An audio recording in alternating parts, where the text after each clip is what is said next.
Assalamualaikum warahmatullahi wabarakatuh. Waalaikumsalam warahmatullahi wabarakatuh. Selamat pagi Bapak Ibu guru hebat. Perkenankan saya di sini untuk berbagi ya. Di sini saya tidak menggurui, tapi saya ingin berbagi apa yang telah saya dapatkan ketika saya mengikuti program guru penggerak. Nah, di sini sebelum saya menyampaikan apa yang telah saya dapatkan, saya mau mohon dua patah kata dari ibu kepala sekolah untuk supaya kedepannya kita menjadi lebih baik lagi. Kepada ibu Dwi, kami silakan. Terima kasih. Puji syukur kehadirat Allah Subhanahu wa Ta'ala, di mana pada hari ini kita berkumpul di ruangan Dewan Guru dalam rangka kita berbagi dari calon guru penggerak, di mana berbagi di sini supaya kita bisa belajar apa yang didapat dari Pak Tanjung sebagai guru penggerak untuk meningkatkan kinerja kita sebagai guru. Salawat serta salam kita panjatkan kepada Nabi Muhammad SAW, yang mana di akhir nanti kita akan mendapat syafaatnya. Baiklah, saya di sini sebagai kepala sekolah sangat berterima kasih kepada Pak Tanjung, terutama sebagai guru penggerak yang pertama. Semoga nanti akan diikutkan oleh guru-guru lain yang ada di SMP Sanak 1 Sidomulyo. Karena harapan saya sebagai kepala sekolah, dengan adanya guru penggerak ini, maka sekolah kita akan dikenal, akan meningkatkan kinerja kita, akan meningkatkan cara KBM, sehingga anak-anak didik kita semakin akan bertambah maju dan baik ke depannya. Untuk Pak Tanjung, saya berharap untuk memberikan ilmu-ilmunya yang didapat dari guru penggerak, sehingga bisa berbagi kepada teman-teman rekan sejawatnya, dan rekan sejawat bisa mengikuti kegiatan apa yang Pak Tanjung berikan dengan baik, dan kita bisa menyimaknya dan kita terapkan lagi ke depannya untuk kebersamaan kita di sini supaya lebih meningkat. Itulah sepatah dua kata dari saya cukupkan. Assalamualaikum warahmatullahi wabarakatuh. Waalaikumsalam. Baik, terima kasih untuk Ibu Windy selaku kepala sekolah yang sudah memberikan motivasi dukungan untuk saya.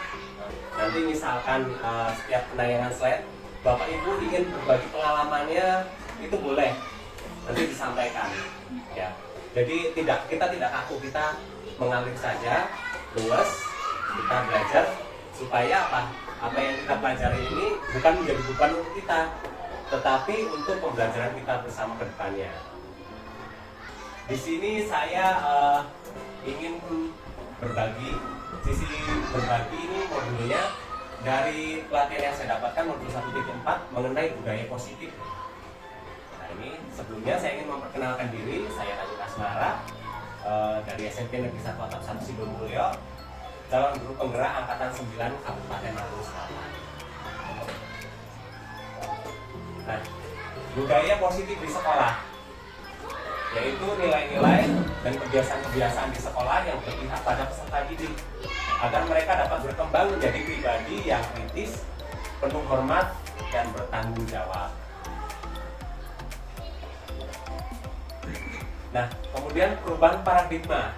Untuk membangun budaya positif, sekolah perlu menyediakan lingkungan yang positif, aman, nyaman, agar murid-murid mampu berpikir, bertindak, dan mencipta dengan merdeka, mandiri, dan bertanggung jawab. Nah, pada lazimnya disiplin positif ini dikatakan dengan kontrol. Dalam hal ini kontrol guru dalam menghadapi murid. Ya, tapi di sini selama ini kita menganggap guru itu harus mengontrol murid. Nah, nanti kita akan bahas, sudah tepatkah kita sebagai guru itu harus mengontrol seorang murid atau seperti apa? Kita akan bahas lagi. Nah, ini ada petikan dari bukunya Ki Hajar Dewantara. Nah, kita ambil contoh perbandingannya dengan hidup tumbuhan seorang petani. Jadi Bapak Ibu guru itu diibaratkan sebagai seorang petani. dalam hakikatnya sama kewajibannya dengan seorang pendidik yang menanam padi misalnya. Hanya dapat menuntun tumbuhnya padi. Ia dapat memperbaiki kondisi tanah, memelihara tanaman padi, memberi pupuk dan air, membasmi ulat-ulat atau jamur yang mengganggu hidup tanaman padi dan lain sebagainya. Nah, jadi kita sebagai petani itu harus bisa mengetahui kebutuhan anak itu seperti apa. Diibaratkan anak itu seperti padi. Misalnya ada ulat, ya kita sempatkan membasmi hama. Kalau misalnya daunnya kuning, berarti kurang pupuk, kita berikan pupuk. Nah, makanya kita tidak biasanya dalam pembelajaran tidak hanya satu metode saja, tapi bisa bervariatif.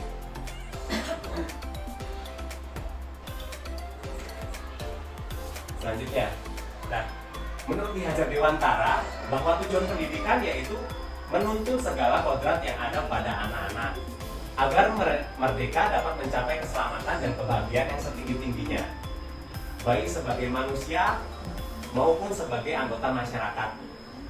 Nah, oleh sebab itu pendidik hanya dapat menuntun tumbuhnya atau hidupnya kekuatan kodrat yang ada pada anak-anak agar dapat memperbaiki lakunya, bukan dasarnya. Hidup dan tumbuhnya kekuatan kodrat anak. Bapak Ibu ada yang tahu apa itu kodrat? Anak-anak itu memiliki dua kodrat, kodrat alam dan kodrat zaman. Ada yang tahu Bapak Ibu kodrat alam itu seperti apa? Kodrat alam anak-anak?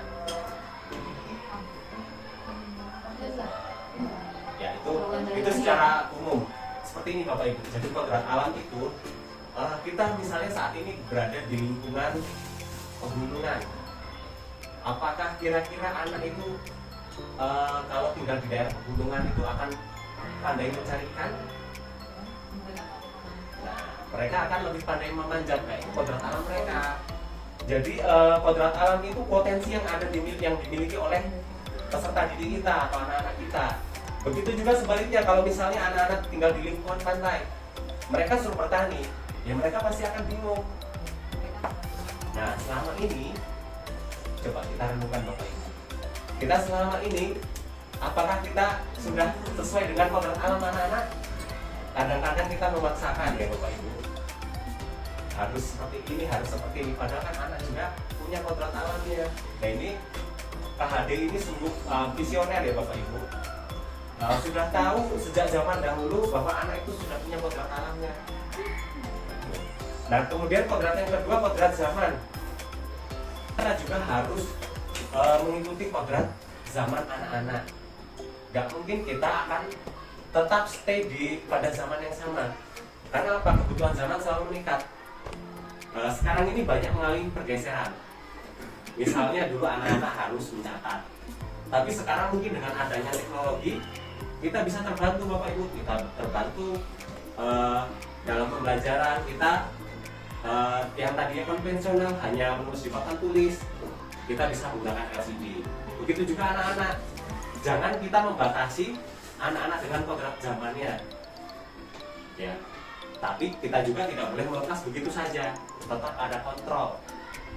Jadi anak-anak itu juga mendapatkan kodrat zamannya, sehingga nanti tuntutan di masa depan anak-anak itu akan sudah siap. Ada pertanyaan Bapak Ibu? Nah, perubahan paradigma teori kontrol. Nah, ini yang selama ini menjadi ilusi bagi kita. Ilusi. Nah, ilusinya itu guru selalu mengontrol murid. Kemudian ilusi bahwa kritik dan membuat orang merasa bersalah dapat mengubah karakter. Kemudian ilusi bahwa semua penguatan positif, efektif dan bermanfaat. Ilusi bahwa orang dewasa memiliki hak untuk memaksa. Nah, sekarang coba kita coba bahas, kita renungkan bersama-sama. Apakah ini benar atau salah? Nah, ini ilusi guru mengontrol murid. Nah, pada dasarnya kita tidak dapat memaksa murid untuk berbuat sesuatu jikalau murid tersebut memilih untuk tidak melakukannya. Mungkin murid akan melakukannya, tapi mungkin akan dengan terpaksa, bukan dari dorongan dirinya sendiri. Walaupun tampaknya guru sedang mengontrol perilaku murid. Hal demikian terjadi karena murid sedang mengizinkan dirinya untuk dikontrol. Tapi bayangkan Bapak Ibu, ketika tidak ada kita, Bapak Ibu Dewan Guru, mereka akan semau-mau kalau bukan dari kemauan dari dalam dirinya sendiri. Gitu. Nah saat itu bentuk kontrol guru menjadi kebutuhan dasar yang dipilih murid tersebut. Dan teori kontrol menyatakan bahwa semua perilaku itu memiliki tujuan, bahkan terhadap perilaku yang tidak disukai. Ada yang mau bertanya atau berbagi pengalaman di sini? Tidak ada? Nah, kita lanjut. Nah, selanjutnya ilusi bahwa semua penguatan positif efektif dan bermanfaat. Penguatan positif atau bujukan adalah bentuk-bentuk kontrol. Bapak Ibu ada yang pernah membujuk muridnya? Pasti pernah ya? Sering. Sering kita membujuk murid kita. Nah, segala usaha untuk mempengaruhi murid agar mengulangi perilaku tertentu adalah suatu usaha untuk mengontrol murid tersebut. Dalam jangka waktu tertentu, kemungkinan murid tersebut akan menyadarinya. Nah, misalnya kita meminta anak-anak disiplin untuk datang pagi. Selama mereka masih mau, ya mereka mau. Tapi lama-lama, bapak ibu aja datangnya telat. Ibu itu ada telat. Nah itu nanti lama-lama mereka akan membangkang nanti. Karena apa? Di sini yang sebagai leader atau contohnya itu memberikan sesuatu yang berlawanan dengan apa yang diperintahkan oleh bapak ibu gurunya. Jadi kalau bapak ibu gurunya meminta A, yang sebaiknya gurunya juga memberikan contoh A. Kemudian dalam jangka waktu tertentu kemungkinan murid tersebut akan menyadarinya dan mencoba untuk menolak bujukannya. Ya itu tadi, alah bapak ini aja kayak gitu. Nah mereka kan lama-lama akan seperti itu. Nah bisa jadi murid tersebut menjadi tergantung pada pendapat sang guru untuk berusaha. Nah kalau kita sering nyuruh anak, jadi anak itu tidak punya inisiatif sendiri nanti. Nah, ilusi bahwa orang dewasa memiliki hak untuk memaksa. Banyak orang dewasa yang percaya bahwa mereka memiliki tanggung jawab untuk membuat murid-murid berbuat hal-hal tertentu. Apapun yang dilakukan dapat diterima selama ada sebuah kemajuan berdasarkan sebuah pengakuan kinerja. Pada saat itu pula, orang dewasa akan menyadari bahwa perilaku memaksa tidak efektif untuk jangka waktu panjang. Ada yang mau berbagi di sini? Boleh ya Pak? Ya, boleh. Nanti assalamualaikum warahmatullahi wabarakatuh.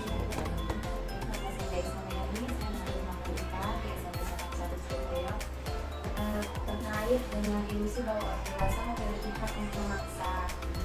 Bagaimana kalau pandangannya seperti ini? Kita memaksakan kebiasaan baik. Karena anak sekolah, anak mengerjakan tugas itu adalah gitu kewajiban, dan kewajiban itu sesuatu yang perlu dipaksa. Nah, pandangan seperti itu bagaimana Pak? Ya. Supaya nanti dia awalnya terpaksa jadi terbiasa. Kayak misalnya kayak sholat gitu ya. Iya, Nah, itu ya ini kewajiban. pengalaman pribadi saya kan punya anak kecil yang baru kelas 2 SD. Dia itu kalau setiap mau maghrib, Mas, ayo sholat, itu emang terpaksa. Tapi ya karena emang ya kalau nggak kayak gituin, ya dia pasti nggak mau gitu loh Pak. Yang pandangan saya, ya itu ya benar kata Bu Is, dengan dipaksa lama-lama ya mudah-mudahan akan terbiasa. Karena kan itu untuk bekal ya di masa yang akan datang. Itu gimana? Ya, benar sekali Bapak Ibu. Kadang-kadang kita juga beranggapan bahwa kebiasaan baik itu awalnya harus dipaksa dulu. Ya memang benar itu. Begitu juga anak-anak kita. Itu bukan salah, tapi sesuatu itu butuh proses. Sesuatu itu kalau dipaksa secara terus-menerus akan tidak baik. Tapi kalau nanti kita memberikan pemahaman dari dipaksa, pelan-pelan diberikan pemahaman sampai tertanam dalam diri anak tersebut, maka itu bukan paksaan lagi, tapi memang kesadaran dari anaknya. Perubahan paradigma stimulus respon ke teori kontrol. Saya bertanya, kira-kira siapa sebenarnya yang memiliki kontrol itu? Gurunya atau siapa? Nah Bapak itu coba berpasang-pasangan, kemudian salah satu guru genggam tangannya sekuat mungkin, Kemudian guru yang lain coba buka genggaman tangan. Bapak Ibu coba temannya yang lain yang membuka, coba bisa atau enggak? Tuh, apa bisa? Nah, bisa nggak? Nggak bisa karena kita yang memiliki kontrol, yang punya genggaman ini yang punya kontrol. Kecuali kita memang bersedia untuk dikontrol, kita bersedia untuk membuka. Nah, jadi sebenarnya siapa yang mempunyai kontrol? Jadi yang punya kontrol itu diri kita sendiri. Anak juga yang punya kontrol, karena selama ini mereka masih bersedia dikontrol, ya masih mereka bisa mereka mau melakukannya. Tapi pada dasarnya yang punya kontrol itu ya anak-anak tersebut. Nah, ini yang selama ini kita lakukan. Kita melakukan kegiatannya stimulus respon. Kita mencoba mengubah orang agar berpandangan sama dengan kita. Sebaiknya kita berusaha memahami pandangan orang lain tentang dunia. Kemudian perilaku buruk dilihat sebagai suatu kesalahan. Dan semua perilaku itu pasti memiliki tujuan. Cara berpandangan kita seperti itu. Saya bisa mengontrol orang lain. Nah, Anda tidak bisa mengontrol orang lain. Pemaksaan ada pada saat rujukan gagal. Nah, kolaborasi dan konsensus menciptakan pilihan-pilihan baru. Metode berpikir menang atau kalah. Nah, metode berpikirnya menang atau menang. Ada yang mau bertanya tentang slide ini? Lanjut dulu. Dijelasin dulu. Membahas mengenai disiplin positif dan nilai-nilai kebijakan universal atau kebajikan. Apa makna disiplin? Ada yang tahu maknanya disiplin? Tepat waktu. Tepat waktu, taat, boleh. Apalagi? Mengikuti semua aturan. Ya, mengikuti semua aturan, bisa juga. Makna disiplin. Nah, disiplin itu berasal dari bahasa Latin disciplina, yang artinya belajar. Nah, makna asal dari ini berkonotasi dengan disiplin dari murid-murid Protes dan Plato.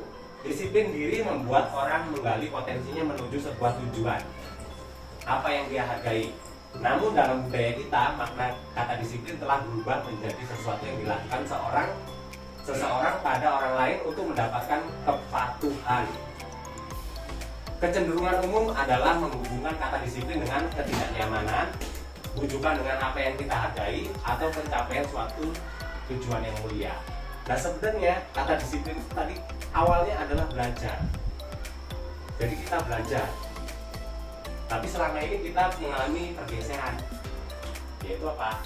Yaitu tadi sesuatu yang dilakukan seorang untuk mendapatkan kepatuhan, supaya orang patuh. Padahal makna awalnya adalah belajar. Nah, disiplin itu, kata disiplin itu positif, tapi kadang-kadang membuat kita merasa tidak nyaman. Iya Pak, iya Bapak Ibu? Ya kan?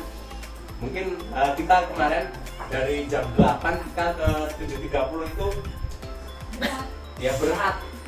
Tapi benar disiplin kan belajar. Tapi ya akhirnya kita belajar di situ. Kita jadi belajar mengontrol waktu kita. Gitu. Yang tadinya mungkin kita bangunnya kurang pagi, ini bisa lebih pagi lagi. Disiplin adalah, nah ini disiplin adalah kemampuan memerintah diri sendiri tanpa paksaan dalam mengontrol dan menguasai diri untuk memilih tindakan yang mengacu pada nilai-nilai yang kita hargai dengan penuh tanggung jawab tanpa perintah orang lain. Jadi dorongannya adalah diri kita sendiri. Anda tidak dapat mengontrol orang lain, hanya Anda yang bisa mengontrol diri Anda sendiri. Selanjutnya ini maksud dari nilai-nilai yang kita hargai. Nilai-nilai kebajikan atau sifat-sifat positif manusia yang merupakan tujuan mulia yang ingin dicapai oleh setiap individu. Nah, tadi setelah kita belajar disiplin, sekarang kita belajar mengenai nilai kebajikan. Nah, karena kita berada di lingkungan sekolah, itu ada yang diprogramkan oleh pemerintah, yaitu nilai-nilai kebajikan yang ingin dicapai setiap anak Indonesia, yang kita kenal dengan profil pelajar Pancasila, yang terdiri dari 6 dimensi. Yang pertama, dimensi beriman, bertakwa kepada Tuhan Yang Maha Esa, dan berakhlak mulia. Kemudian ada dimensi mandiri, bernalar kritis, berkebinekaan global, dan bergotong royong. Selanjutnya kreatif. Nah, sekarang teori motivasi, hukuman, penghargaan, dan restitusi. Nah, ini yang dari kemarin sebenarnya pengen saya bahas. dari kata-kata 4 kata ini yang kita biasa lakukan kira-kira yang mana? Penghargaan.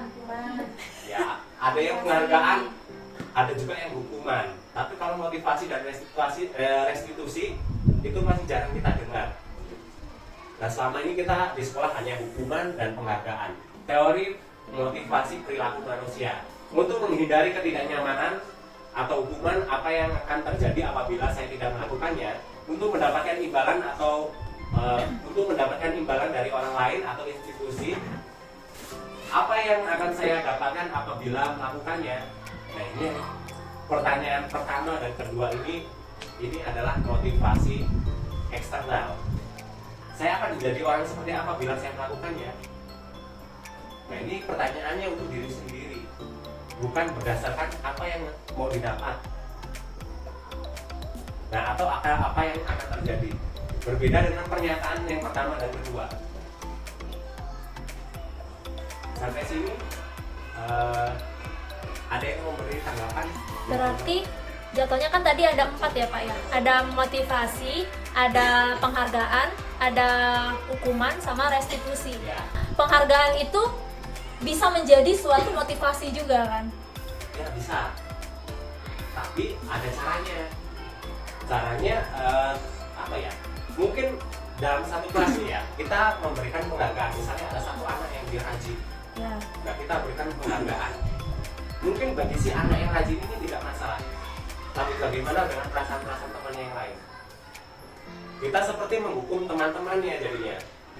Bagaimana kalau penghargaan itu bisa menjadi motivasi yang lain untuk maju seperti temennya yang dapat penghargaan?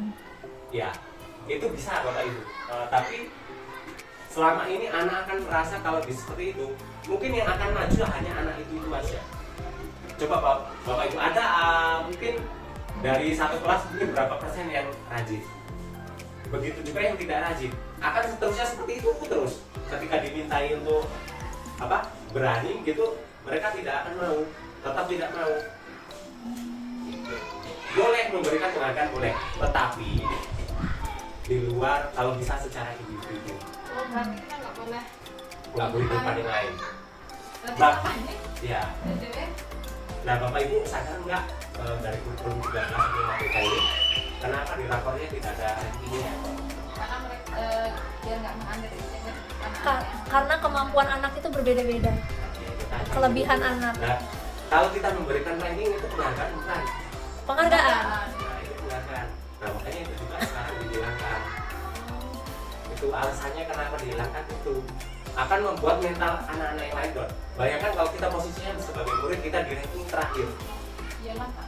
Kita masuk sekolah, ada teman yang ledek, kan perasaannya seperti apa? Mungkin kita terkesan menolong sebagian kecil, tapi sebagian kecil itu juga murid kita, gitu Bapak Ibu. Begitu juga penghargaan. Boleh, penghargaan itu boleh, tapi secara individu. Misalnya setelah pelajaran selesai, ketemu di jalan, nah kamu tadi bagus loh. Nah itu penghargaannya dalam bentuk seperti itu. Atau nah karena kamu tadi bagus, nih kasih ini. Tapi secara individu boleh. Tapi biasanya anak-anak yang dapat penghargaan di depan teman-temannya itu malah lebih merasa dia lebih senang gitu Pak.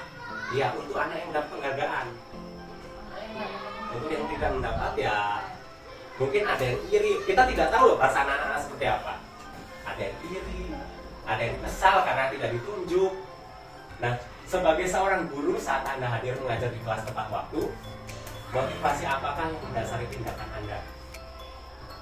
Apakah Anda datang tepat waktu karena tidak ingin ditegur oleh atasan? Saya ulangi, apakah Anda datang tepat waktu karena tidak ingin ditegur oleh atasan Anda dan kemudian mendapatkan surat peringatan, yaitu menghindari ketidaknyamanan dan hukuman, atau Anda ingin mendapatkan pujian dari atasan Anda dan mendapatkan penghargaan sebagai guru berprestasi, mendapatkan imbalan atau penghargaan dari orang lain, atau Anda ingin menjadi orang yang menghargai waktu, menghargai diri Anda sendiri sebagai teladan bagi murid-murid Anda karena Anda percaya tindakan Anda sebagai guru akan dicontoh oleh murid-murid Anda. Menghargai nilai-nilai diri sendiri merupakan motivasi yang paling kuat mendasari tindakan Anda. atau bahkan kombinasi dari dua motivasi atau bahkan ketiganya. Nah, coba Bapak Ibu sekarang renungkan masing-masing. Coba direnungkan. Kira-kira adakah yang motivasinya karena takut ditegur kepala sekolah? Ya. Saya pun pernah merasa seperti itu. Nah, ini akan kita melakukannya untuk menghindari ketidaknyamanan. Kalau motivasinya seperti itu. Karena kalau kita telah mengerjakan tugas atau mengisi survei, ya, itu motivasinya bukan karena untuk kemajuan diri kita, tetapi apa? Kita takut karena ditegur atasan kita. Kemudian atau ada yang motivasinya seperti ini, saya ngerjain duluan biar saya dapat pujian dari ibu misalnya.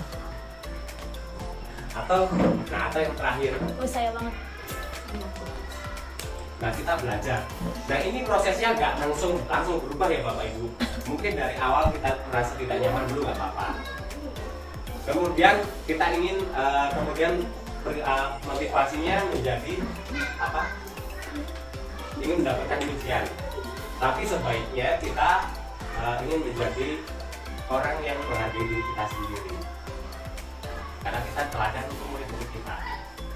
Bila di sekolah Anda tidak ada peraturan yang mengharuskan guru datang tepat waktu, dan tidak ada surat teguran bagi guru yang datang terlambat, dan tidak ada atasan yang memuji Anda, apakah Anda tetap datang tepat waktu untuk mengajar murid-murid Anda? Pasti. Tepat ya, bagus. Berarti motivasi yang ketiga berarti. Ya, berarti kita semua motivasinya adalah yang ketiga ya Bapak Ibu. Iya. Mau ada akses online mau enggak? Ya, benar apa yang dikatakan Bu Iis. Nah, selanjutnya tadi setelah kita belajar motivasi ya, selanjutnya kita akan membahas hukuman. Saya ada sedikit ice breaking. Mungkin ada yang Bapak Ibu yang sudah tahu. Ini biasanya saya lakukan ketika anak-anak mulai tidak fokus. Ada Bapak Ibu yang tahu tepuk satu? Tahu. Tepuk satu. Ya. Kita ulangi. Tepuk satu. Nah, tepuk satu itu satu kali tepukan Bapak Ibu. Ini kalau kita Bukan satu jari loh, Mbak. sebenarnya kalau ada semua guru yang biasanya kewalahan menghadapi murid, kita biasakan seperti ini. Tepuk satu. Dan kemudian tepuk dua. Dua ya. Tepuk dua. Tepuk tiga. Ya, segitiga. Tepuk empat. Dua. Dua kali tepuk dua. Nah, seperti itu. Ini biasa saya lakukan ketika anak-anak ribut di kelas. Jadi setelah itu kondisinya jadi tenang lagi. Lanjut ya Bapak Ibu. Mau tepuk lagi loh ini. Nah, ini Bapak Ibu, ini pembelajaran untuk kita bersama. Seru kan kalau misalnya dalam pembelajaran itu ada ice breakingnya. Hukuman. Nah, hukuman ini bersifat tidak terencana atau tiba-tiba. Anak atau murid tidak tahu apa yang akan terjadi dan tidak dilibatkan. Hukuman bersifat satu arah dari pihak guru yang memberikan, dan murid hanya menerima suatu hukuman tanpa melalui kesepakatan atau pengarahan dari pihak guru baik sebelum atau sesudahnya. Hukuman yang diberikan bersifat fisik maupun psikis. Murid atau anak disakiti oleh suatu perbuatan atau kata-kata. Penghukum ini sebaiknya kita tinggalkan ya Bapak Ibu. Apa yang sebaiknya kita lakukan supaya anak itu mempunyai apa ya, motivasi dalam dirinya, dari dalam dirinya sendiri. Nah, selanjutnya konsekuensi. Sementara disiplin dalam bentuk sudah terencana atau sudah disepakati, sudah dibahas dan disetujui oleh murid dan guru. Nah, konsekuensi ini sudah ada omongan antara bapak ibu guru dengan si muridnya. Umumnya bentuk-bentuk konsekuensi dibuat oleh pihak guru atau sekolah. dan murid sudah mengetahui sebelum konsekuensi yang akan diterima bila ada pelanggaran. Pada konsekuensi, murid tetap dibuat tidak nyaman dalam jangka waktu pendek. Konsekuensi biasanya diberikan berdasarkan suatu data yang umumnya dapat diukur. Misalnya setelah 3 kali tugasnya tidak diselesaikan pada batas waktu yang diberikan. Atau murid melakukan kegiatan di luar kegiatan pelajaran, misalnya mengobrol, maka murid tersebut akan kehilangan waktu bermain dan harus menyelesaikan tugas karena ketertinggalannya. Peraturan dan konsekuensi yang mengikuti ini sudah diketahui sebelumnya oleh murid. Sikap guru di sini senantiasa memonitor murid. Ada yang mau bertanya tentang konsekuensi, Bapak Ibu? Saya. Ini cuman sharing aja ya Pak ya, maksudnya siapa tahu Bapak juga ada masukan buat saya juga. Misalkan saya kan udah menjalankan konsekuensi seperti ini, jadi memang udah ada peraturan lah istilahnya di kelas. Misalkan mereka melanggar, itu ada konsekuensinya. Tapi ketika konsekuensi ini mereka melanggar sampai lebih dari 3 kali, 5 kali. Nah, dari Bapak sendiri atau dari teman-teman yang lain ada nggak ya saran kira-kira apakah konsekuensinya ini diganti khusus untuk anak yang memang udah melanggar lebih dari 3 kali, 5 kali, diulang terus atau bagaimana gitu? Karena kan anak-anak ini ada yang udah dikasih konsekuensi gitu tapi tidak ada jerahnya gitu. Terima kasih. Jadi ada Bapak Ibu yang mau sharing? Iya, atau ada yang udah pernah mengalami dan bermasalah. Mungkin untuk konsekuensinya diganti. Jadi misalnya bolak yang saya tahu misalnya masuk kelas itu wajib 10 menit setelah bel. Mungkin kalau nggak masuk itu nggak boleh masuk ke kelas. Mungkin konsekuensi yang nggak boleh masuk itu yang diganti.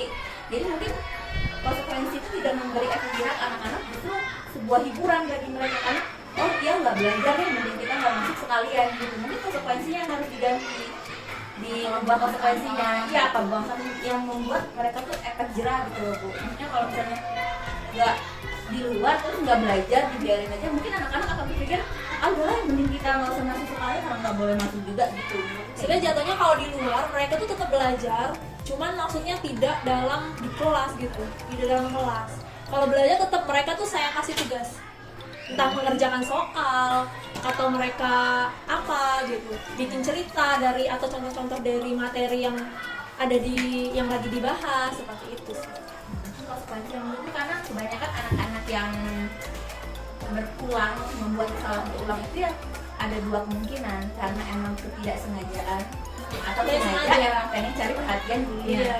Nah ketika kita ngasih konsekuensi dia di luar dan tidak kita awasi, mungkin akan berefek anak-anak bro nggak diawasin juga gitu. Padahal anak itu sebenarnya butuh perhatian ibu gurunya yang ekstra, bukan malah nggak diperhatiin gitu loh, maksudnya gitu.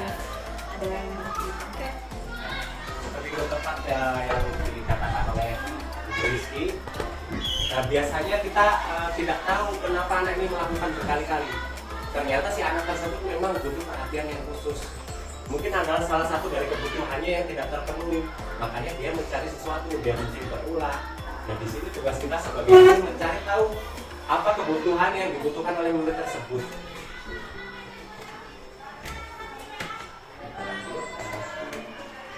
Selanjutnya restitusi. Nah, ini masih jarang kita dengarkan. Restitusi adalah proses menciptakan kondisi bagi murid untuk memperbaiki kesalahan mereka, sehingga mereka bisa kembali pada kelompok mereka dengan karakter yang lebih kuat.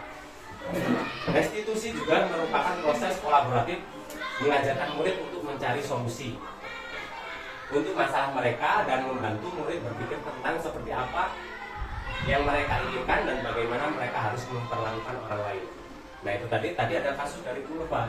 Nah, pernah nggak kita Bapak Ibu guru mencoba membalikkan pertanyaannya? Sekarang gini, kalau misalnya anak ini membuat masalah, pernah nggak kita coba untuk anak ini diberi kesempatan untuk memperbaikinya?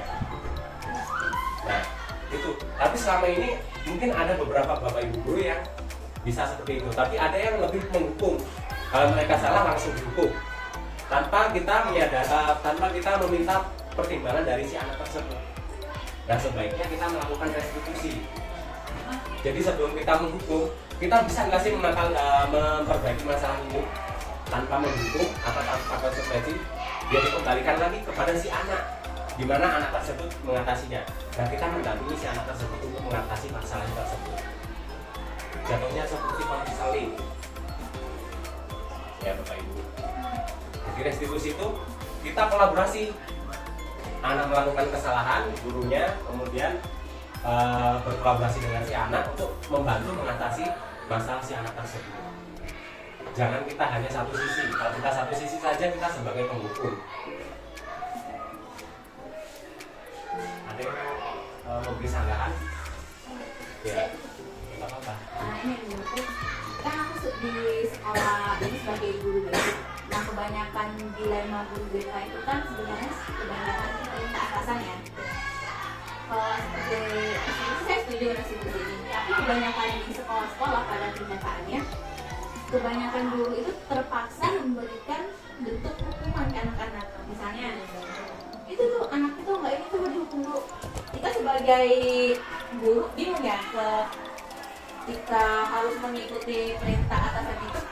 Ya seperti yang tadi ya, kontrol diri sebenarnya kan, tapi pada kenyataannya kontrol diri itu kan tidak semudah yang harus kita jalani, itu nggak mulus banget gitu. Kita ada rasa nggak enak, rasa takut gitu kan, pasti ada rasa seperti itu di diri kita. Nah gimana kalau misalnya atasan itu memaksa kita untuk memberikan hukuman ke anak tersebut gitu. Padahal sebenarnya kita tahu bentuk-bentuk hukuman itu nggak boleh, misalnya potongan rambut itu dalam ilmu pun sebenarnya tidak ada potongan rambut, potong gigi itu sebenarnya tidak ada. Nah itu gimana kalau apa seperti itu? Nah, itu nanti akan itu sebelum kita melakukannya, nanti kita akan membuat sebuah kesepakatan dulu. Jadi sesuatu itu harus berdasarkan kesepakatan. Nah, itu kita baru bisa melakukan tindakan kalau kita sudah melakukan kesepakatan.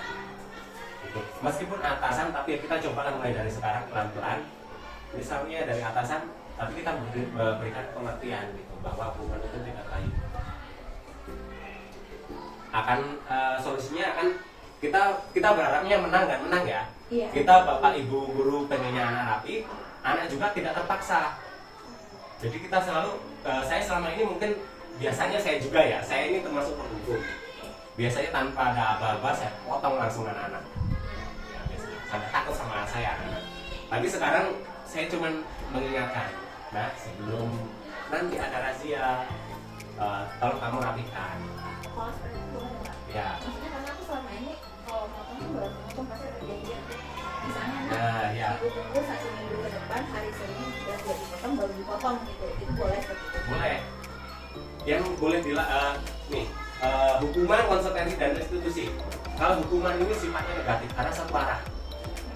Kalau konsekuensi dan restitusi itu lebih ke positif. Karena apa? Dari dua pihak. Jadi kita sudah memberikan apa ya? Kontrak ya, bahasanya seperti itu. Kita sudah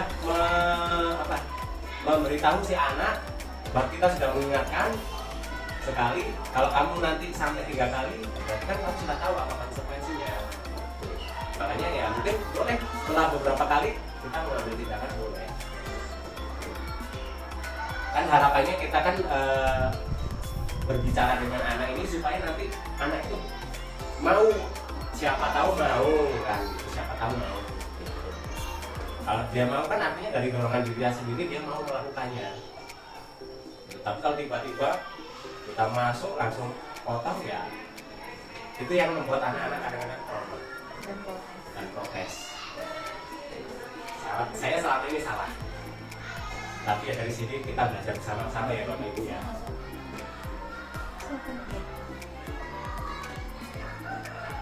Baik. Ini pernah saya sampaikan waktu itu di grup. Mungkin ada Bapak Ibu yang sudah baca.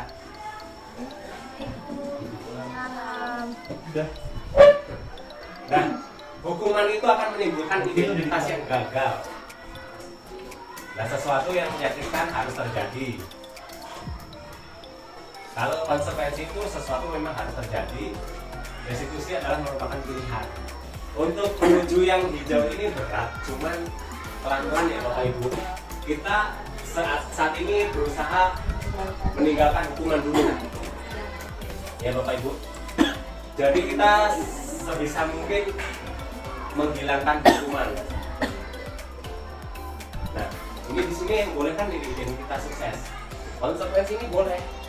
Begitu juga restitusi. Restitusi itu jauh lebih baik dibandingkan konsekuensi. Tapi kita pun membuat konsekuensi juga boleh. Nah, selanjutnya keyakinan kelas. Keyakinan kelas adalah nilai-nilai kebijakan atau prinsip-prinsip universal yang disepakati bersama secara universal, lepas dari latar belakang suku, negara, bahasa maupun agama. Menurut Bosan, suatu keyakinan akan lebih memotivasi seseorang dari dalam atau intrinsik. Seseorang akan lebih bersemangat untuk menjalankan keyakinan daripada hanya sekedar mengikuti serangkaian peraturan. Nah, semua perilaku itu memiliki tujuan. Nah, kita yakin nih, ada contohnya Bapak Ibu. Kita berangkat ke sekolah pakai helm. Kenapa kita pakai helm? Melindungi. Ya, itu kan kita yakin kalau pakai helm nanti misal amin kita jatuh, kepala kita akan terlindungi. Nah, itu seperti itu.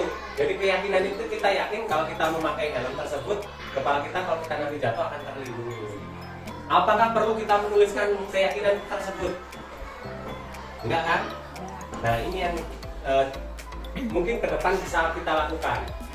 Jadi tanpa ada tulisan, tanpa ada peraturan, itu kita dengan sukarela karena untuk kebaikan diri kita sendiri. Nah, pembentukan keyakinan kelas. Keyakinan kelas ini bersifat abstrak daripada peraturan yang lebih rinci dan konkret. Keyakinan kelas berupa pernyataan-pernyataan yang universal. Pernyataan keyakinan kelas senantiasa dibuat dalam bentuk positif. Keyakinan kelas hendaknya tidak terlalu banyak sehingga mudah diingat dan dipahami. Semua warga kelas sebaiknya ikut kontribusi dalam membuat kegiatan kelas lewat curah pendapat. Kemudian bersedia meninjau kembali keyakinan kelas dari waktu ke waktu. Prosedur pembentukan keyakinan kelas sekolah atau kelas. Mempersilahkan warga sekolah atau murid-murid di sekolah di kelas untuk bercurah pendapat tentang peraturan yang perlu disepakati di kelas. Kemudian mencatat semua masukan para murid atau warga sekolah di papan tulis atau di kertas besar, kertas ukuran poster, di mana semua anggota kelas atau warga sekolah bisa melihat hasil curah pendapat. Jadi setiap anak itu boleh menuliskan peraturan. Jadi kita tanya anak-anak, kira-kira peraturan di kelas kita harus seperti apa ya anak-anak? Nah, mereka mungkin kita berikan sticky note atau apa, atau berikan spidol untuk tulis di depan. Jadi memang dari anak untuk anak itu tersebut. Ya. Nah, susunlah keyakinan kelas sesuai prosedur pembentukan keyakinan sekolah atau kelas. Gantilah kalimat-kalimat dalam bentuk negatif menjadi positif. Contohnya, nah ini ada contoh kalimat negatif. Jangan berlari di kelas atau koridor.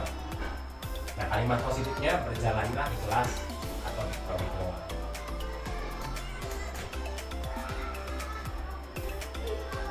Misalnya ada yang lain Bapak Ibu, jangan buang sampah sembarangan. Buanglah sampah pada tempatnya. Jangan berisik. Jangan berisik. Nah, itu masih nadanya negatif itu. Hargai orang lain. Tinjau kembali daftar curah pendapat yang sudah dicatat. Anda mungkin akan mendapati bahwa pernyataan yang tertulis di sana masih banyak yang berupa peraturan-peraturan. Selanjutnya ajak warga sekolah atau murid-murid untuk menemukan nilai kebijakan atau keyakinan yang dituju dari peraturan tersebut. Contoh, berjalan di kelas, dengarkan guru, datanglah tepat waktu, berada di bawah payung, yaitu keyakinan untuk saling menghormati. Berjalan di kelas itu tidak lari-lari. Kemudian dengarkan guru, datang tepat waktu. Itu untuk apa? Untuk menghormati, saling menghormati, kita menghormati murid kita menghormati kita.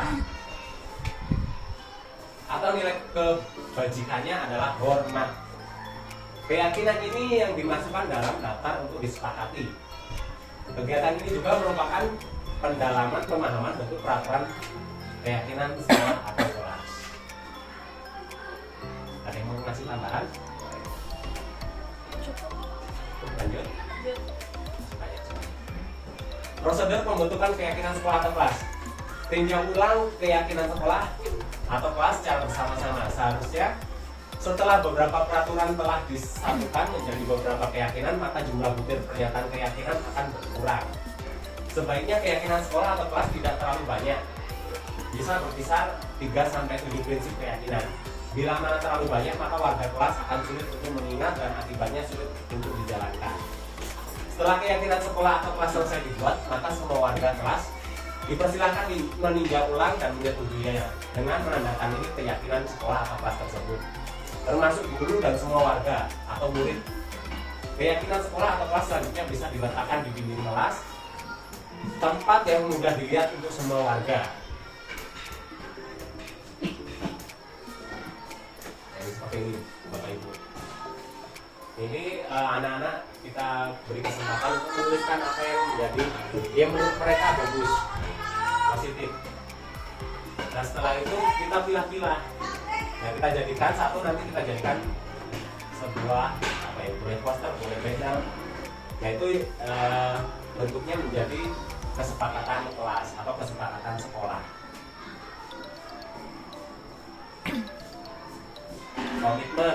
Komitmen itu isinya apa aja kira-kira? Tepat waktu. Kemudian apa? Apa lagi Bapak Ibu? Ya.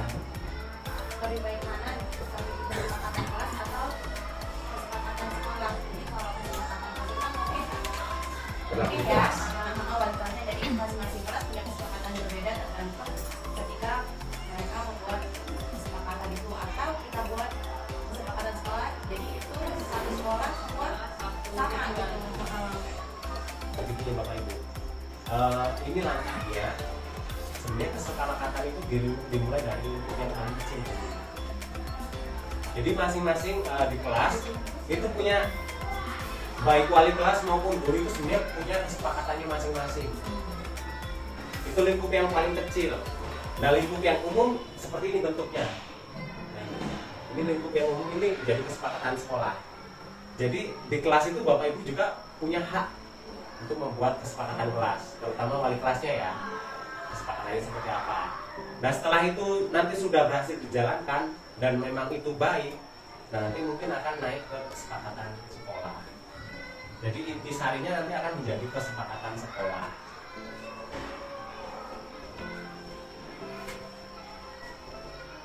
Jadi kita selama ini kita membuat peraturan itu kita tidak melibatkan anak-anak. Nah, sebaiknya ke depan kita membuat bukan peraturan ya, kesepakatan itu melibatkan anak-anak supaya mereka juga terlibat di situ. Jadi ada kolaborasi antara guru dan peserta didik.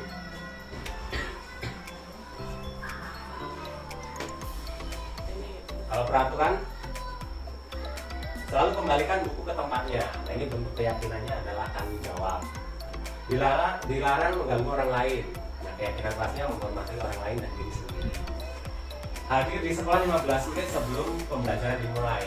Ini menghormati orang lain, komitmen pada tujuan atau komitmen. Dilarang melakukan kekerasan. Nah, ini tujuannya apa? Untuk keselamatan dan menghormati orang lain. Kemudian dilarang menggunakan narkoba. Itu keyakinannya untuk kesehatan. Menilai kebajikannya yang dituju untuk kesehatan. Bergantian atau menunggu giliran, menghormati orang lain dan kesabaran. Gunakan masker. Nah, nilai kebajikannya yaitu kesehatan dan keselamatan.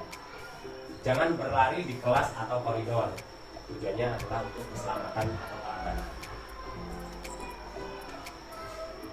Nah, selanjutnya kebutuhan dasar manusia. Kita ngebutuhin. Nah, manusia itu memiliki 5 kebutuhan dasar. Yang pertama adalah kebutuhan untuk bertahan hidup. Kemudian cinta kasih atau diterima, penguasaan, kebebasan dan kesenangan. Nah, ini kebutuhan yang dimiliki oleh setiap manusia. Ini kita ada sedikit studi kasus. Ibu Ani guru kelas 5 SD Ibu Ani guru kelas 5 di SD Cerita Hati sedang bingung menghadapi ulah salah satu murid di kelasnya, Agus. Beberapa anak telah datang dan mengeluhkan Agus seringkali meminta bekal makan siang mereka dengan paksa. Jika Anda menghadapi situasi seperti Ibu Ani, apa yang Anda akan lakukan? Menurut Anda, kira-kira apa alasan Agus melakukan itu? Di sini ada beberapa jawaban. Nih. Dalam konteks penerapan disiplin positif, Ibu Ani sebaiknya mencari tahu alasan Agus melakukan tindakan tersebut agar mengetahui kebutuhan mana yang sedang berusaha dipenuhi oleh Agus. Nah, apabila jawaban Agus karena lapar dan orang tuanya tidak membawakan bekal makan siang, maka kebutuhannya itu bertahan hidup. Nah, apabila Agus karena ia senang temannya, apabila jawaban Agus karena ia senang temannya jadi memperhatikan dia, maka kebutuhannya adalah cinta dan kasih sayang atau kebutuhan untuk diterima. Kemudian apabila jawaban Agus dia merasa hebat karena temannya jadi takut dan menuruti keinginannya, maka kebutuhannya adalah penguasaan, pengakuan atas kemampuan. Apabila jawaban Agus karena dia merasa bosan dengan bekal yang dibawakan ibunya karena selalu membawakan bekal yang sama, maka kebutuhannya adalah kebebasan. Apabila jawaban Agus karena iseng dan dia menikmati ekspresi wajah temannya yang kesal karena mengambil makanannya, kebutuhannya adalah kesenangan. Nah, ini makanya Bapak Ibu kalau anak melakukan tindakan itu sebaiknya kita cari dulu sebenarnya dia tuh butuh apa. Nah, supaya kedepannya kita bisa tahu apa yang harus kita lakukan. Ada yang bertanya, ada yang mau menanggapi? Tepuk 1, tepuk 2. Lanjut ya Bapak Ibu.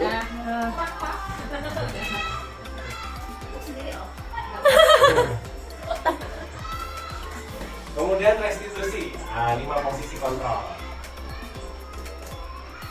Nah, sebagai guru ini yang selama ini menjadi posisi kontrol seorang guru. Kita bisa menjadi posisi penghukum, pembuat merasa bersalah, teman, pemantau, dan manajer.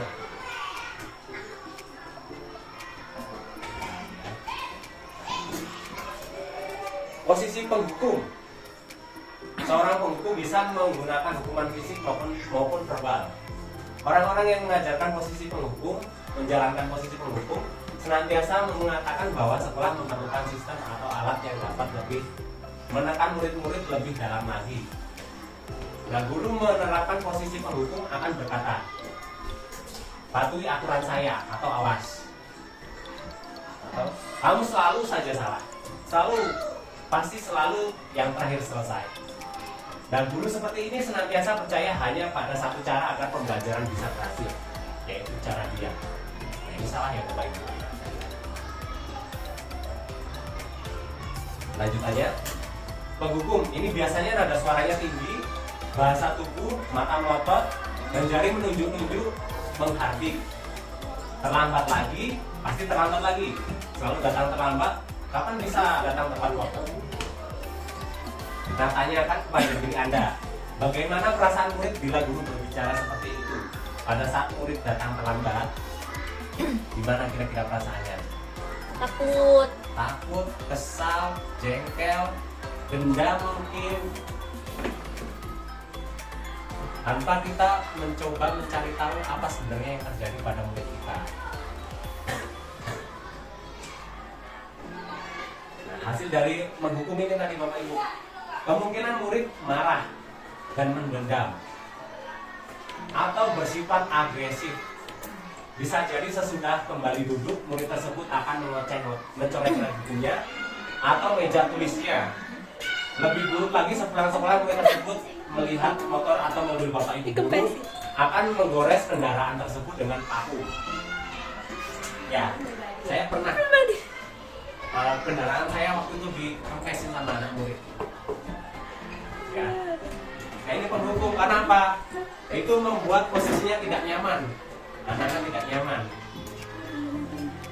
Bukannya anak berubah, tapi malah mendendam sama gurunya.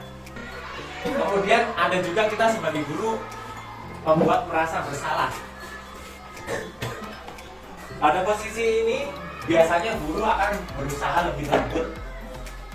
Membuat merasa bersalah akan menggunakan keheningan yang membuat orang lain merasa tidak nyaman, bersalah atau rendah diri. Kata-kata yang keluar dengan lembut seperti, ibu sangat kecewa sekali dengan kamu. Beberapa kali bapak ibu harus memberitahu kamu ya, gimana coba kalau orang tua kamu tahu kamu berbuat begini. Nah, di posisi ini murid akan memiliki penilaian yang buruk tentang diri mereka. Jadi murid akan merasa rendah diri nanti. Murid merasa tidak berharga dan telah mengecewakan orang-orang yang disayanginya. Sebaiknya jangan. Kalau kondisi tertentu sebaiknya jangan. Tanya.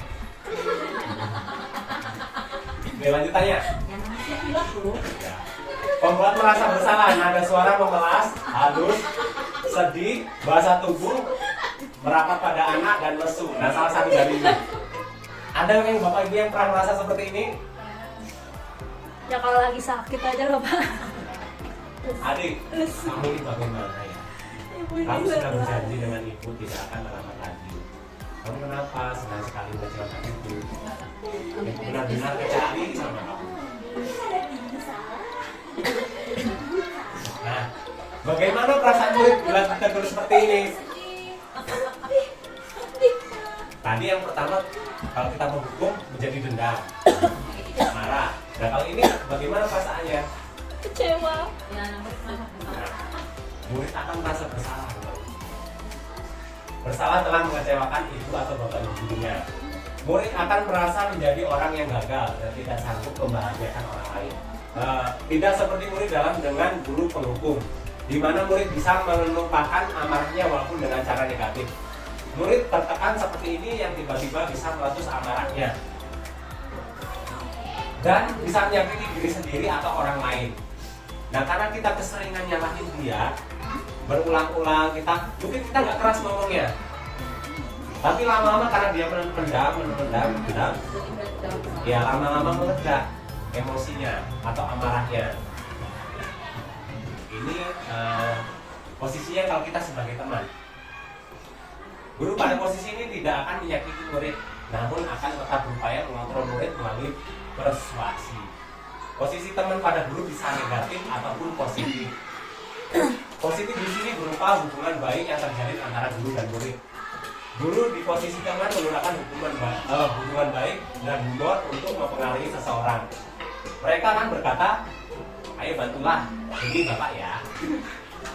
Ayo ingat, tidak bantuan bapak selama ini. Ya sudah, kali ini tidak apa-apa, nanti ibu bantu bereskan. Hal negatif dari posisi teman adalah bila suatu saat guru tersebut tidak membantu mereka, maka murid akan merasa kecewa dan berkata, saya pikir bapak atau ibu teman saya. Murid merasa kecewakan dan tidak mau lagi berusaha. Hal lain mungkin timbul adalah murid hanya akan bertindak untuk guru tersebut dan tidak untuk guru lainnya. Murid akan tergantung pada guru tersebut. Jadi kalau kita terlalu dekat dengan gurunya, itu tadi dia hanya fokus pada guru tersebut. Jadi efeknya mungkin bagus, boleh kita menjadi teman bagi murid itu boleh dalam satu sisi, cuma tidak berlebihan. Supaya nanti tidak murid itu nanti disalahkan guru A, dia lapor lari ke guru B, juga sebaliknya. Atau kalau tidak ada guru B, kondisinya tidak seperti yang seharusnya. Misalnya tidak ada saya atau tidak apa, anaknya jadi anarkis atau apa. Nah, lanjutannya, teman nada suaranya ramah, akrab, bercanda, bahasa tubuh, merapat pada murid, mata, dan senyum jenaka. Adi, ayolah, bagaimana sih kamu? Kemarin kamu sudah janji ke bapak, kan? Kenapa kamu terlambat lagi? Sambil tertawa ringan, ya sudah tidak apa-apa, duduk dulu sana, nanti Pak Guru bantu kamu ini. Sambil senyum-senyum. Kunci Pak Tanjung ya. Nah, bagaimana perasaan murid dengan sikap guru seperti ini? Dan kira-kira kalau gurunya ngomong seperti ini, perasaannya gimana Bapak Ibu? Senang biasanya. rasa nyaman. Nah, murid akan merasa senang dan akrab dengan guru. Ini termasuk dampak yang positif Bapak Ibu. Hanya saja di sisi negatif, murid menjadi tergantung pada guru tersebut. Bila ada masalah, dia merasa bisa mengandalkan guru tersebut untuk membantunya. Akibat lain dari posisi teman, Adi hanya akan membuat sesuatu bila yang menyuruh adalah guru tersebut, dan belum tentu berlaku dengan guru yang lain.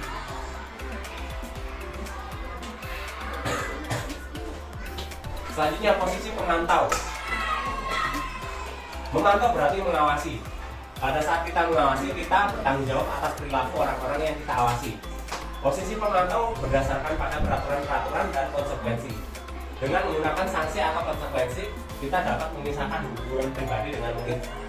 Sebagai seorang yang menjalankan posisi pemantau, pertanyaan yang diajukan seorang pemantau adalah, peraturan apa?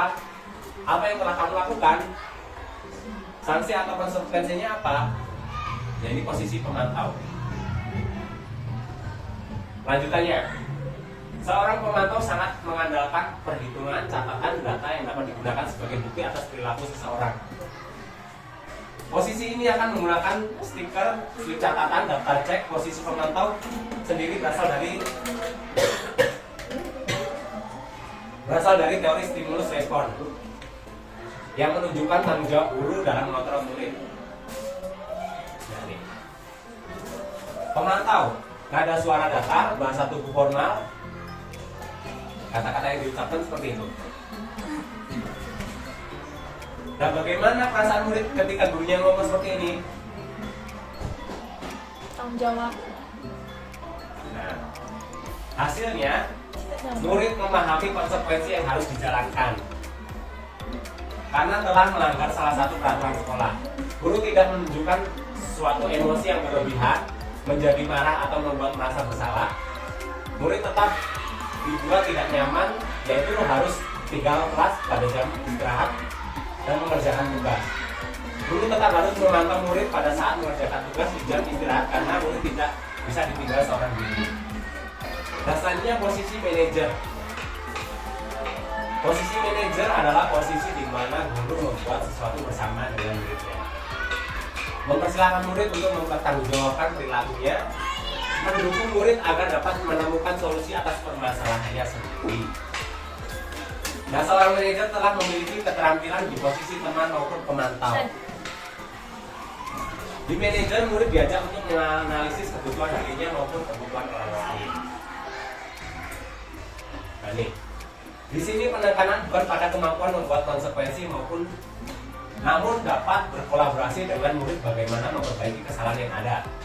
Seorang manajer akan berkata, apa yang kita yakini? Nah, nanti setelah kita membuat keyakinan kelas, mereka kan akan ingat apa yang mereka yakini. Apa kamu meyakininya? Jika kamu meyakininya, apa kamu bersedia untuk memperbaikinya? Jika kamu memperbaiki ini, hal ini menunjukkan apa tentang dirimu. Apa rencana kamu untuk memperbaiki hal ini? Nah, ini sebaiknya kata-kata yang kita gunakan kata-kata yang seperti ini.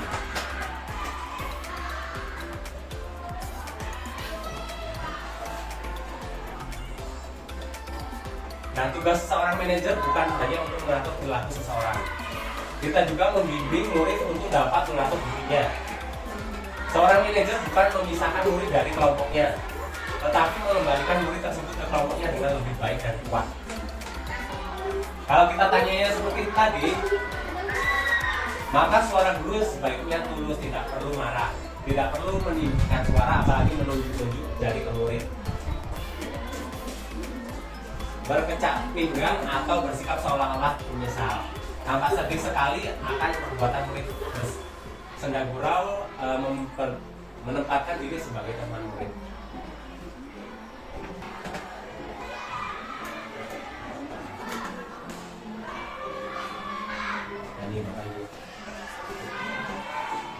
Ini kalau kita menggunakan kata saya kecewa sekali dengan kamu, nah ini kita bertindak sebagai pembuat orang merasa bersalah. Kamu tidak pernah benar melakukannya, nah, ini menghukum. Ayolah lakukan demi bapak atau ibu ini sebagai teman. Apakah kamu mendapatkan stiker bintang hari ini? Hanya memantau. Bagaimana kamu bisa menyelesaikan masalah ini? Nah, ini sebagai posisinya sebagai manajer. Kamu selalu yang paling terakhir. Jadi posisinya seperti ini. Pemantau ini biasanya lebih ke biasanya mengingatkan, enggak, di depan kelas juga boleh. Kita kan sudah membuat peraturan konsekuensi ya. Dia mengingatkan, coba ingat konsekuensinya apa awal-awal. Dan dia mengingatkan pemantau ini. Berarti nggak usah tanya. Boleh, Bapak Ibu boleh. Kan ini tadi identitas. Sebagai posisi teman, pemantau atau manajer itu identitas berhasil atau sukses. Boleh, tetap boleh dilakukan. Cuman tidak berlebihan. Nah, selanjutnya segitiga restitusi. Proses menciptakan kondisi bagi murid untuk memperbaiki kesalahan mereka sehingga mereka bisa kembali pada kelompok mereka dengan karakter yang lebih kuat. Melalui restitusi, guru dapat membantu murid menjadi lebih memiliki tujuan disiplin positif serta memulihkan dirinya setelah berbuat salah. Membantu murid untuk jujur pada diri sendiri dan mengevaluasi dampak dari kesalahan yang dilakukan. Memberikan penawaran bukan paksaan. Nah, ini tahapannya. Kata-katanya biasanya yang paling awal itu untuk menstabilkan identitas. Setiap orang pasti pernah melakukan kesalahan. Kamu bukan satu-satunya yang pernah melakukan ini. Nah, selanjutnya validasi tindakan yang salah. Kamu tentu punya alasan mengapa melakukan itu. Adakah cara yang lebih efektif untuk mendapatkan apa yang kamu butuhkan? Nah, selanjutnya yang terakhir menanyakan keyakinan kelas. Nilai apa yang telah kita sepakati? Kamu ingin menjadi orang seperti apa? Nah, ini biasanya kalau anak itu melakukan kesalahan, sebaiknya ini kita awal mulanya menggunakan kata-kata ini. Berbuat salah itu tidak apa-apa. Tidak ada manusia yang sempurna. Saya pernah melakukan kesalahan seperti ini. Bapak atau ibu tidak tertarik mencari siapa yang salah, tetapi bapak ibu ingin mencari solusi atas permasalahan ini. Nah, kalau kata-katanya seperti ini, sulit nggak kita katakan biasanya? Nah, kalau kita menggunakan kalimat-kalimat di atas akan sulit, bahkan hampir tidak mungkin. Buat anak untuk tetap membangkang. Nah, ini. Kalau kita pakai ini, anak itu biasanya akan melunak. Tapi kalau dia posisinya lagi emosi, kita semakin menyalahkan itu, maka kondisinya ya akan semakin emosi. Nah, para guru yang bertugas mengawasi anak-anak mereka bermain di halaman sekolah menyatakan bahwa bila mereka mengatakan kalimat tersebut, mungkin hanya butuh waktu 30 detik untuk mengubah situasi yang sulit menjadi kooperatif. Nah, ketika seorang merasa sedih atau emosional, mereka tidak bisa mengakses bagian otak yang berfungsi untuk berpikir rasional. Nah, ini tujuannya supaya apa, Bapak Ibu? Supaya meredakan emosi anak-anak. Kalau mereka berbuat salah, kita gunakan kata-kata ini untuk menstabilkan identitas atau menstabilkan kondisi emosional si anak tersebut. Nah, selanjutnya kalau mereka sudah stabil, mereka sudah tenang, baru kita tanya, kita validasi tindakan yang salah. Padahal kamu bisa melakukan hal yang lebih buruk dari itu. Kamu pasti punya alasan mengapa melakukan itu. Kamu patut bangga dengan diri kamu sendiri karena kamu telah melindungi sesuatu yang penting bagi kamu. Jadi kita angkat anaknya. Kita angkat. Kamu boleh mempertahankan sikap seperti itu, tapi kamu harus menambahkan sikap yang baru. Guru itu bisa menjadi dokter juga. Jadi menangani siswa yang bermasalah itu harus memberikan obat yang sesuai. Ya, benar sekali. Seperti petani. Oh, petani ya, ya Petani petani juga yang bisa. melawan. Nah, ini Bapak Ibu filosofi di Harga Dewa Utara. Kita itu sebagai petani, dan murid kita itu adalah benihnya. Nah, benihnya itu macam-macam, tidak hanya benih padi saja, Benih cinta. jagung, benih kedelai, dan lain sebagainya. Jadi kita menanam padi dengan menanam jagung pasti akan beda caranya. Makanya perlu kita pembelajaran itu bervariatif. Nah, targetnya ke depan gimana Bapak Ibu? Pengen jadi manajer. Ya, bagus itu. Posisi yang diharapkan dari 5 posisi kontrol tadi, diharapkan kita menjadi posisi manajer. Pertama-tama yang bisa kita lakukan itu posisinya kita bisa menjadi teman dulu. Setelah menjadi teman, kemudian menjadi pemantau. Nah, yang posisi paling terakhir itu menjadi manajer. Baik, sekian Bapak Ibu, terima kasih atas waktunya. Semoga ya, kita bisa bertemu di lain kesempatan. Kalau ada Bapak Ibu yang ingin sharing, nanti kita sharing bersama-sama. Sekian dari saya akhiri. Wassalamualaikum warahmatullahi wabarakatuh. Siap-siap beri salam kepada guru.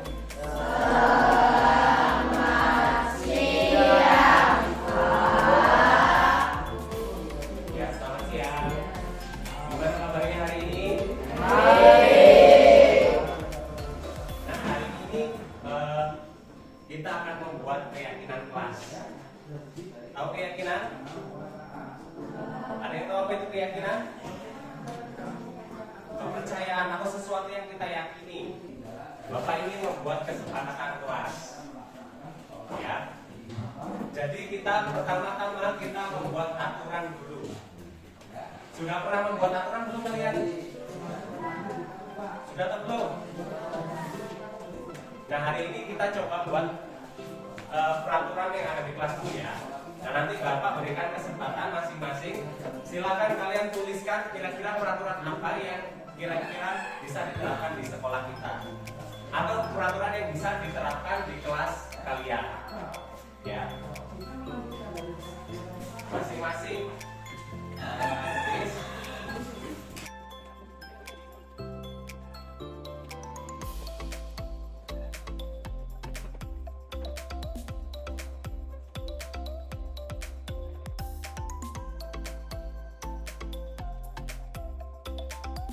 Sekarang silakan kalian kira-kira membuat peraturan apa, aturan apa yang harus kita buat di kelas ini. Bebas kalian tuliskan di sini ya. Bapak cuma memberi contoh, misalnya dilarang membuang sampah sembarangan. Itu contohnya seperti itu.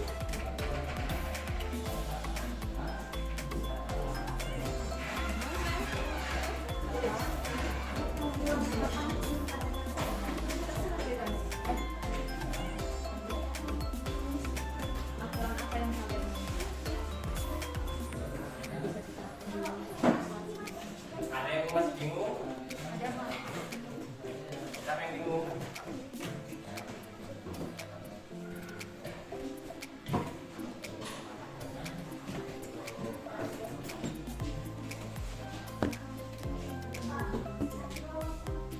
Ya boleh beberapa, boleh cuma satu. Lalu usah dikasih nama. Misalnya pulang tepat waktu atau berangkat tepat waktu, boleh juga. Kira-kira, nah aturan ini kalian buat yang baik-baik ya, bukan yang buruk. Misalnya Bapak Ibu guru tidak boleh memotong rambut kalian, boleh. Aturannya yang baik-baik ya. Misalnya berpakaian rapi juga boleh.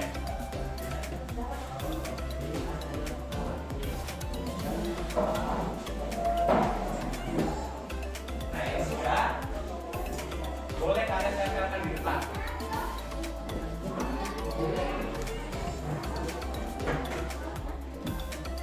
Kalau ada yang kurang minumnya boleh kalian tempel di depan.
Dilarang buang sampah sembarang. Ya. Buang sampah pada tempatnya ya boleh. Nggak apa-apa. Buang sampah pada tempatnya boleh. Ada yang mau menambahkan? Kalau mau berangkat ini nggak apa-apa ya? Tuh, siapa lagi tuh? Boleh. Buat sebanyak mungkin nggak apa-apa. Boleh. Udah belum ya? Udah belum?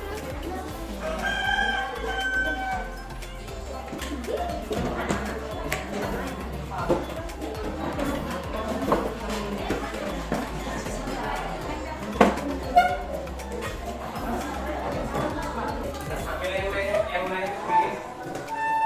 Sambil menunggu teman-teman kalian yang lain tulis. Bapak coba bacakan ya. Sambil nanti kita bahas bersama-sama.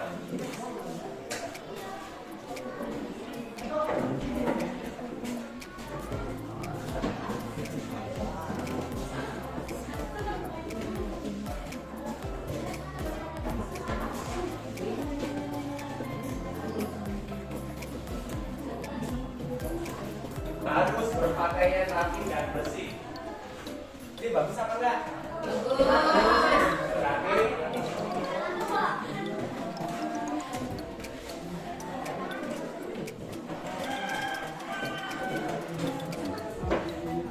Berarti apa ini? Harus berpakaian rapi dan bersih. Berarti kita yakin apa? Kalau kita berpakaian rapi dan bersih,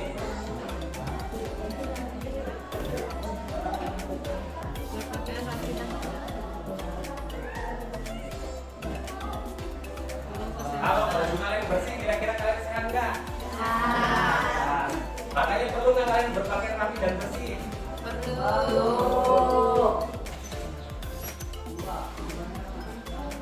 Kemudian berangkat tepat waktu dan menjalankan piket kelas. Ini apa tujuannya? Saya kelas bersih, sehat. Ya, piket untuk kesehatan, ya. Berarti sama dengan ini ya. Ya. Tapi kalau berangkat tepat waktu berarti untuk Kedisiplinan. di Disiplin.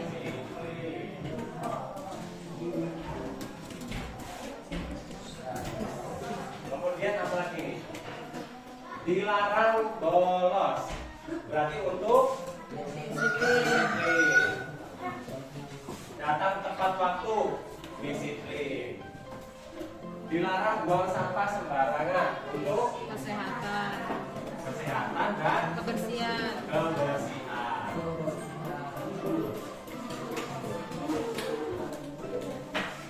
Nah, berarti mulai sekarang kalau membuang sampah pada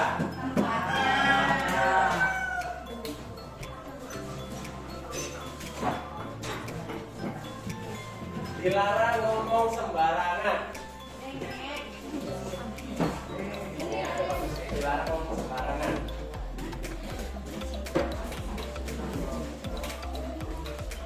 Dilarang ngomong sembarangan ini maksudnya seperti apa? Kata-katanya boleh nggak kalian berkata kasar? Kenapa kalian tidak boleh berkata kasar? Akan menyinggung perasaan orang. Apa? Nanti akan menyakiti perasaan orang lain. Sebaiknya kita saling menghargai atau menghormati.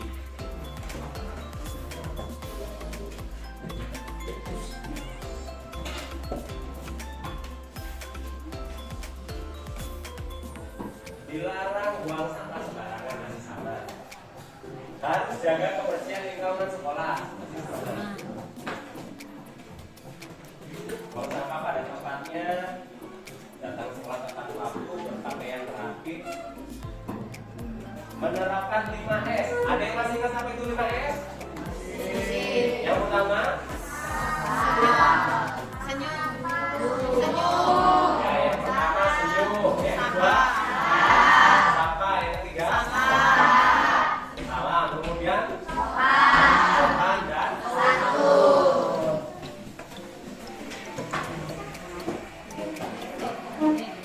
buang sampah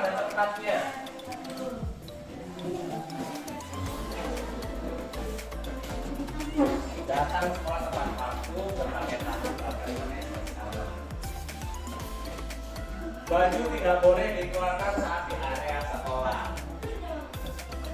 Ya. Ini tuh apa? Disiplin. Disiplin. Bisa juga untuk apa? Kerapihan. Nah, kerapihan itu tidak hanya baju dan celana saja. Rambut termasuk kerapihan atau enggak? Berarti kalau rambutnya melewati telinga, melewati alis, kira-kira rapi enggak? Gimana? Kalau perempuan kan memang apa-apa, mereka tertutup jilbab. Ya. Memang kalau kalian yang laki-laki mau pakai jilbab, nggak boleh. Ya. Nah, dimanapun tempatnya, memang ada sekolah yang mengizinkan kalian ke gondrong. Tidak. Tidak ada kan? Supaya apa? Supaya rapi. Bapak sekarang mau nanya, pernah nggak kalian kalau rambutnya rapi itu diajak sama orang tua kalian? Pasti bilang bagus rambutnya, potong. Tapi kalau misalnya rambutnya gondrong, ada yang pernah diomelin orang tuanya karena rambutnya gondrong? Itu. Makanya kalau diingatkan bapak ibu guru, sebaiknya kalian ya perhatikan sendiri.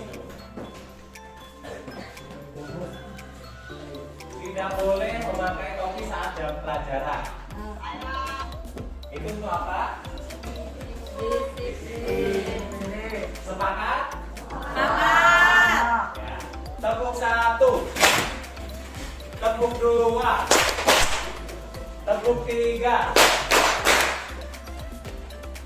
Lanjut.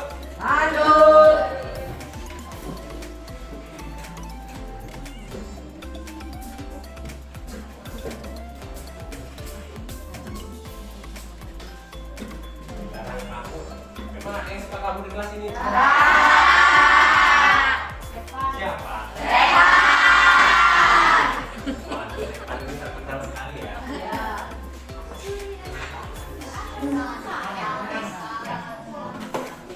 Jadi tidak boleh kabur ya kan? Kan kita sekolah tujuannya belajar, bukan kabur. Kalau kabur yang ngapain di sekolah? Ya.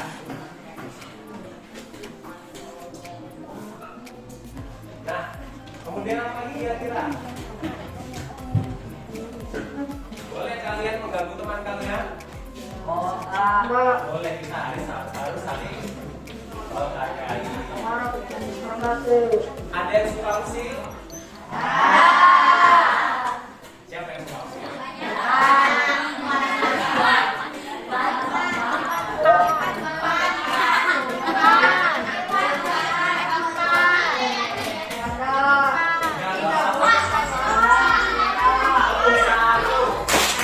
Tepuk 1, 2 kali tepuk 4.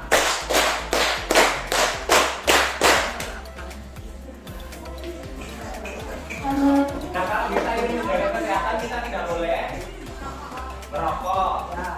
Tidak boleh apa lagi?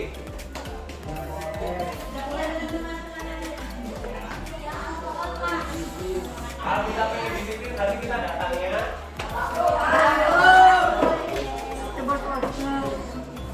Kalau kita ingin kalau kebersihan ini gimana caranya? Kalau guru lagi ngomong kita harus. Kalau teman kalian berpendapat harus.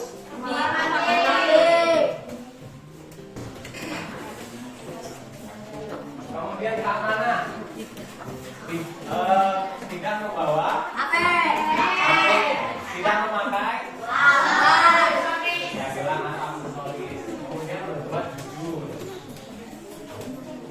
Tapi suka bohong. Bisa diubah. Sepakat. Nah, kalau sepakat ada tugas. Ini keyakinan kelas ini,